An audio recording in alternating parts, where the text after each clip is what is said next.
Starting out in any profession can be, well, intimidating, but I was able to catch up with a few advisors here at the FPA NextGen Gathering to hear what fears they have starting out with their careers.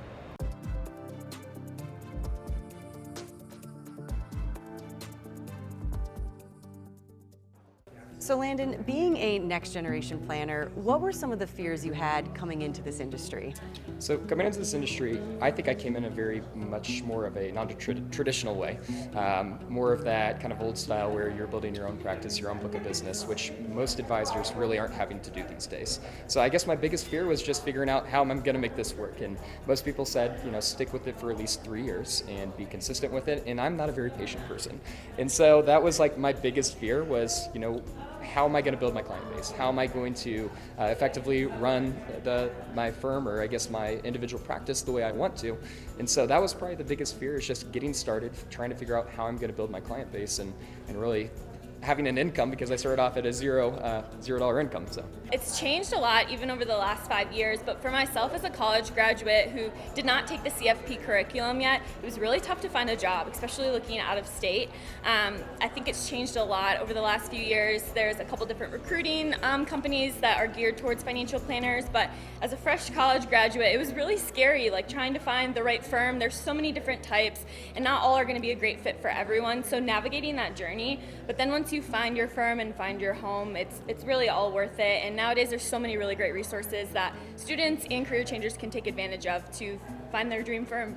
So a big fear that I had, I grew up extremely introverted. So even though I had a family history in this business and had no real inclination to get into it myself until I went to college and found it, I had a lot of fears early on in my career, even while working in a call center. How am I going to be able to communicate with people when I'm not used to doing that in the rest of my life? And I kind of, thanks to a lot of organizations, including FPA NextGen here, I've kind of been able to work out of that shell. But that was a big concern for me too, was how do you build a business when you can't actually talk to people that well? I would say one of the fears is not being able to fit in. I'm a career changer. I'm a little weird and dorky, and I like visiting Excel spreadsheets and really digging in with clients. I was really worried that I wouldn't totally fit into this climate of financial planning, and especially the financial industry being so large. How could I find a group of people that I could relate to and connect with? Well, it certainly seems like you found your place, though. So Riley, obviously entering any profession comes with its challenges, fears of the unknown. What were some of your fears or fear you had upon entering financial services? When I first entered the industry, I think one of the most common problems I saw amongst young professionals was the idea of imposter syndrome. I believe that a lot of young professionals, when they come out, they may have technical knowledge, they may have studied for the CFP and passed it, but they still haven't had really the real life experience of sitting in client meetings and delivering advice. So that was something that I certainly overcame by just really recognizing that you're an imposter until you're not. If you just continuously go through the motions and try to educate yourself every single day, you kind of gain that confidence that you want and overcome that imposter syndrome. But now that I've been in the industry for several years, the thing that I am most fearful of is the idea of succession planning within practices. I read recently, or not really recently, but the Financial Planning Association, in conjunction with Janus Henderson, I think in 2018, did a study, and they found that roughly 72% of practices don't have a formal succession plan in place. And I think that is only compounded by the fact that there was another study or research done that found that 40% of advisors, practicing advisors, are going to be retiring in the next 10 years. So my fear is what's going to happen when the old guard kind of phases out without a succession plan. How is that transition of assets really going to occur? Well, the time is now for advisors to start thinking about their succession plans, right? They need to get in front of it, that you can't leave your clients, your employees in the lurch. So certainly a trend that we'll be watching. Certainly. So when I started, I mean, I was so excited to change the world through financial planning, but then I got to my first job. I was client service level and filling out paperwork and updating spreadsheets, and I was like, okay, I want to change the world, but I'm doing really like monotonous things that don't seem like they matter. And I think there was just that balance of feeling really insecure and passionate, but not knowing where to go or what to do next.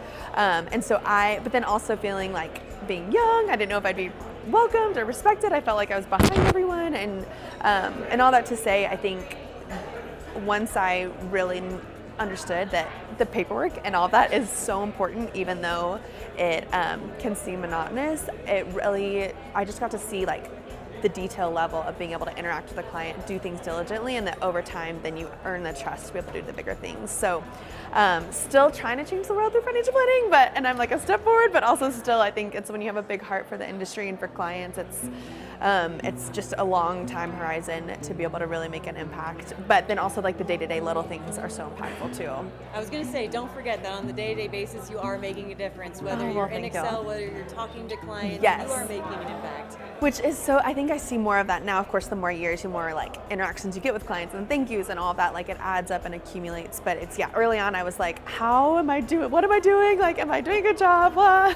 Please, we could be 10 years from now and we'll still be talking about imposter syndrome and not knowing what we're doing. Okay, great.